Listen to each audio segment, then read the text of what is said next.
Assalamualaikum warahmatullahi wabarakatuh. Perkenalkan, nama saya Alifianti Korota Aini, absen 8 dari kelas 11F8.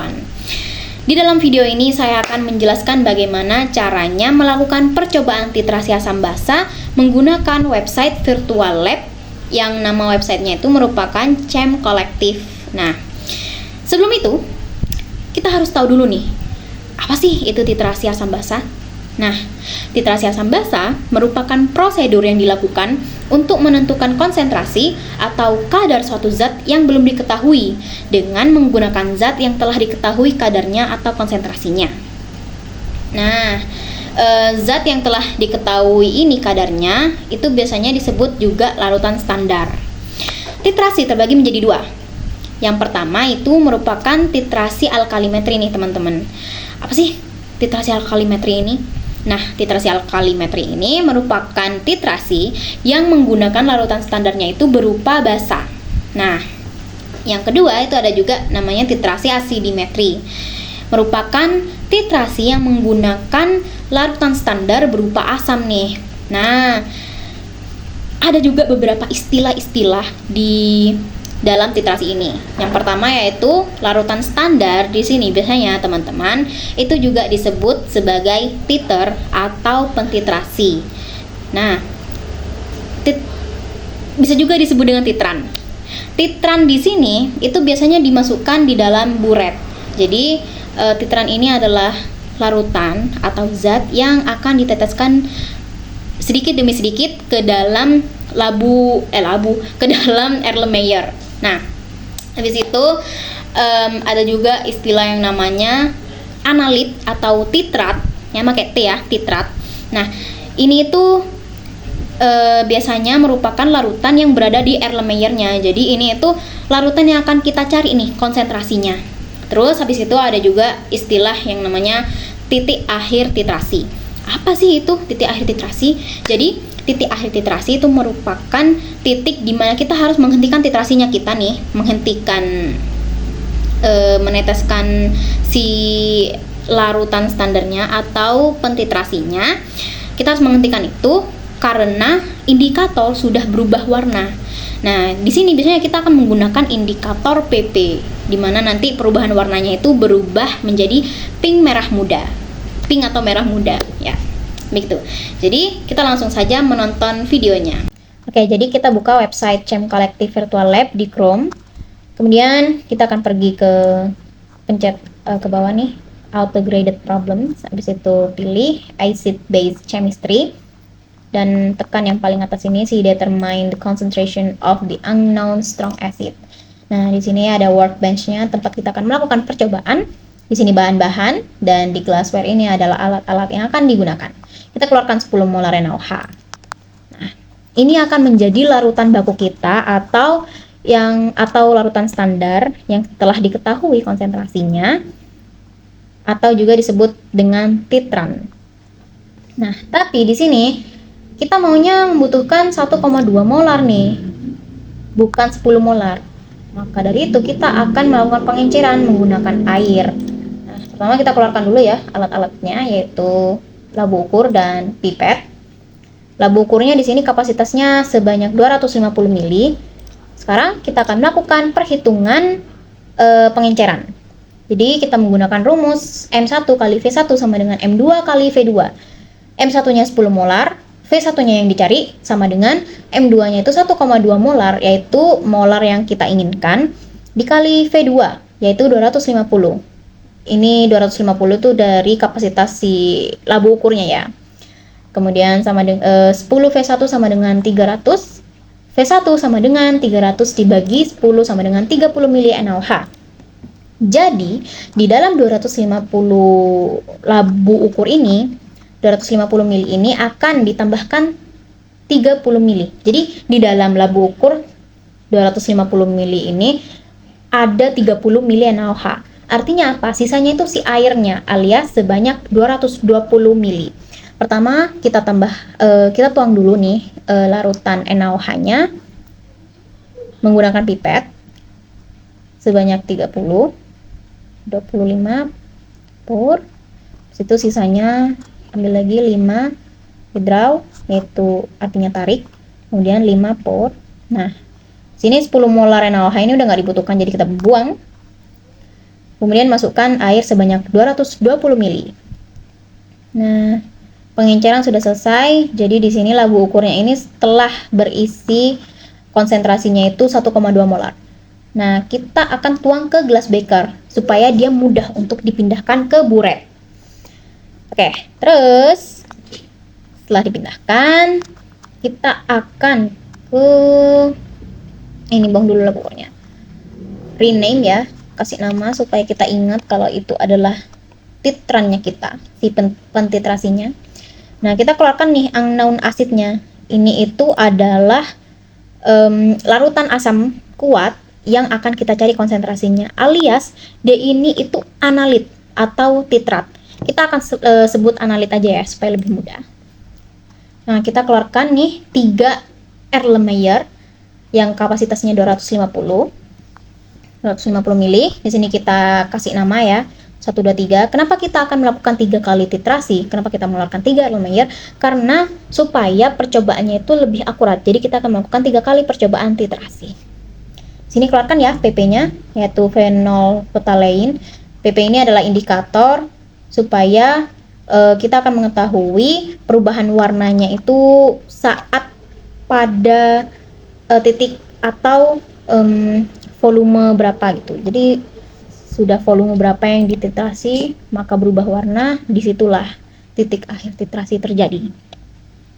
Oke, kita pindahkan ya unknown asidnya sebanyak 25 ml menggunakan pipet. Pastikan gunakan pipet ya guys supaya lebih akurat. Oke, kita pindahkan, withdraw, pour.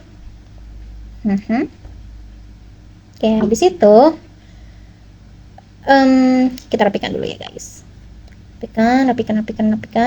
Kita akan teteskan sebanyak 2 tetes PP si indikatornya. Kita akan menggunakan realistik ini ya, yang how to pour ini sebanyak 2 tetes. Jadi kita akan menekannya 2 kali. Dan pastikan menggunakan mouse ya, karena itu akan lebih akurat ininya, tekannya, hold-nya tuh loh. Ya, kasih 2 tetes ke masing-masing Erlenmeyer, ke semua Erlenmeyer ini. Kita rapikan ya teman-teman. Ini sebenarnya ada sisa unknown asidnya ini sih, tapi nggak apa-apa, kita jadikan cadangan aja, jangan dibuang ya. Oke, rapikan. Kemudian kita keluarkan si buretnya. Buretnya ini akan dituang si NaOH, karena NaOH ini adalah larutan standarnya kita, pentitrasinya. Kita tuang sampai di garis-garisnya itu sampai 0 ya. Meskipun di sini bilangnya informasinya kapasitasnya 50 ml, sebenarnya supaya lebih mudah untuk menghitung berapa volume yang dikeluarkan, itu tambah 2 mili lagi. Jadi pokoknya dia di diagramnya itu sampai 0 gitu loh teman-teman. Oke, situ terapikan. Ini jangan dibuang dulu NaOH-nya karena kita akan membutuhkannya lagi nanti untuk percobaan kedua dan ketiga. Oke, saatnya kita akan mentitrasi yang Erlenmeyer pertama. Kita pakai realistik ya untuk titrasinya, karena titrasi itu kan tetes demi tetes, 1 tetes demi tetes. Iya.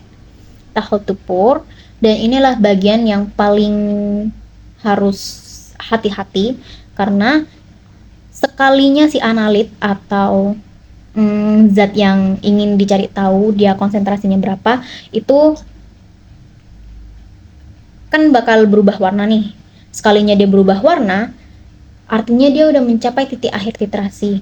Nah, kalau udah berubah warna sekali aja, kayak 1 tetes masih putih nih, terus 1 tetes lagi itu jadi warna merah muda terang gitu, itu langsung berhenti. Jangan ditekan lagi, jangan di hold to pour lagi ya, karena artinya dia sudah mencapai titik akhir titrasinya. Di sini itu bagian paling yang harus dilakukan dengan pelan-pelan ya, karena kita nggak tahu dia membutuhkan berapa banyak NaOH untuk mencapai titik akhir titrasinya. Oke. Dan di sini juga pastikan menggunakan mouse, karena kalau menggunakan mouse itu akan konsisten ya, sebanyak 0,05 mili terus yang dititrasikan. Yang transfer ini yang gitu sih, yang pindah sebanyak 0,05 mili terus nih pindahnya, 0,05 mili terus pindahnya ya. Terus di sini di bagian kiri juga, kiri, bagian kiri ini ada informasi volume Erlenmeyer satunya ini bertambah sebanyak berapa gitu. Ada informasi temperaturnya juga. Di sini harus dilakukan dengan pelan-pelan, harus fokus. Terus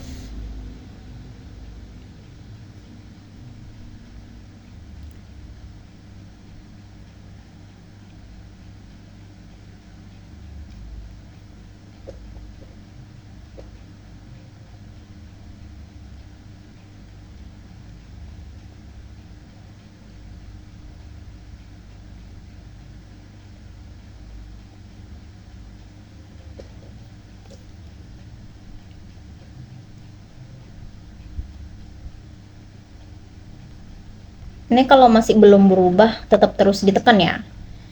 Pokoknya berubah sekali aja itu artinya dia mencapai titik akhir titrasi, yang artinya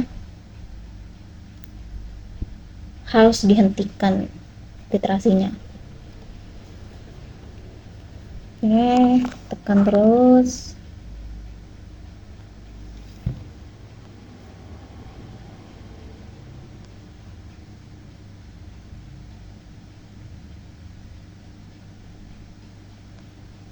Tekan terus dan tekan terus. Oh, nah ini udah berubah warna ya, ini jadi merah muda terang. Nah, di sini kita perhatikan ya diagramnya, dia di sini kan 25,6 mili. Jadi dia membutuhkan 25,6 mili NaOH untuk mencapai titik akhir titrasi, alias saat yang dibutuhkan untuk berubah warnanya gitu. Oke. Pindahkan, kita lanjut ke Erlenmeyer yang kedua. Tapi jangan langsung dititrasikan langsung ya. Kita isi dulu buretnya ini sampai penuh lagi dengan NaOH. Supaya apa? Supaya lebih mudah untuk dihitung ininya. Dia butuh berapa banyak NaOH-nya supaya lebih mudah. Kita sampai 0 lagi ya. Oke. Terus kita akan titrasi lagi ke realistik dan hold to pour. Tekan lagi, ini bisa ditekan lebih cepat ya, karena kan tadi yang pertama itu kan sekitar 25,6. Artinya untuk yang kedua kali itu akan sekitar 25 lagi. Bisa dilakukan dengan cepat, bisa juga kita menggunakan jalan pintas ya, yaitu ke presisi terus tekan 20 pour. 20 mili terus pour ya. Nah, ini kan udah 22 lebih nih. Nah, kita ke hold to pour lagi, ke realistik lagi, supaya dia akurat. Jadi, karena kita udah tahu, karena percobaan yang pertama, kita langsung aja isi 20 mili. Nah, ini udah 25 lebih. Ini harus pelan-pelan ya. Pelan-pelan. Nah, berubah warna langsung stop. Di sini kan dari diagramnya itu 25,55 mili. Jadi yang Erlenmeyer kedua dia membutuhkan 25,55 mili NaOH untuk mencapai titik akhir titrasinya. Sama juga untuk yang ketiga, Erlenmeyer yang ketiga ini sama juga. Caranya sama, pelan-pelannya sama, keakuratannya sama, ya jalan pintasnya sama juga. Dan ini tuang dulu ya NaOH-nya lagi, buretnya penuhin lagi dengan NaOH. Terus sampai 0 lagi ya. Kemudian kita akan tuang lagi, akan melakukan titrasinya lagi di Erlenmeyer ketiga ini. Kalian bisa, sebenarnya bisa juga sih untuk hold to pour juga tetap sampai nanti capai titik akhir titrasi.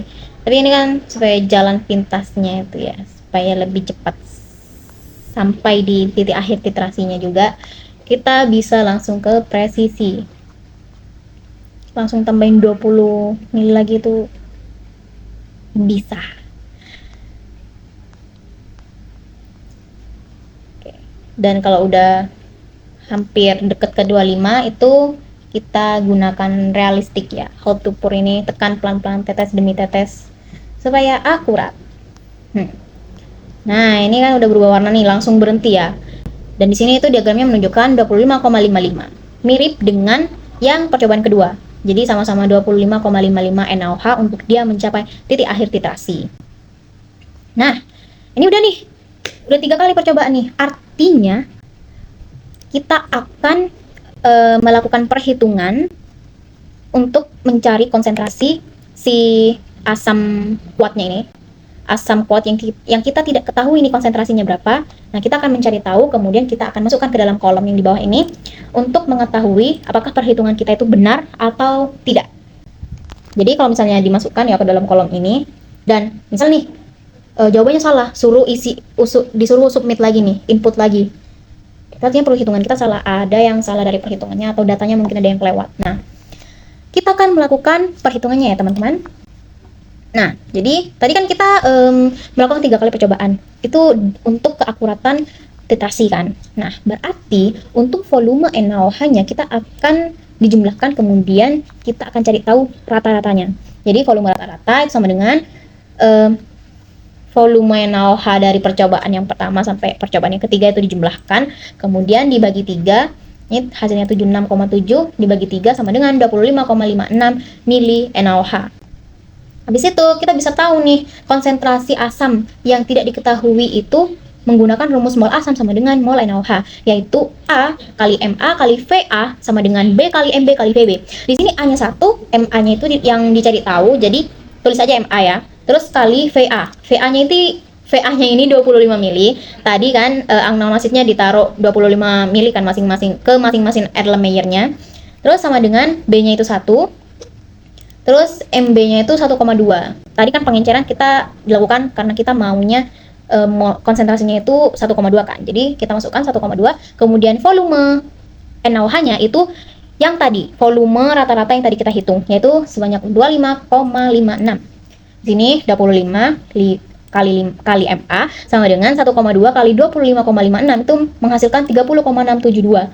Maka MA sama dengan 30,672 dibagi 25, hasilnya 1,226. Tapi angka yang akan dimasukkan ke dalam kolom di sini ya, kolom di websitenya itu, kita balik lagi ke websitenya, itu cukup ambil 2 angka di belakang koma. Jadi kita akan memasukkan angka 1,22 M ya. Jadi kita akan masukkan 1,22 dan pastikan menggunakan titik, karena kalau menggunakan koma itu nggak akan bisa. Oke, titik dan done.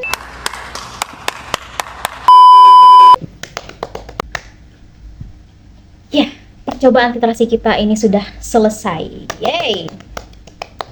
Selamat mencoba ya teman-teman, dan terima kasih sudah menonton sampai akhir. Mohon maaf apabila ada salah kata atau penjelasan yang kurang benar. Mohon maaf, dan bisa langsung kalian perbaiki di kolom komentar ya. Terima kasih. Wassalamualaikum warahmatullahi wabarakatuh.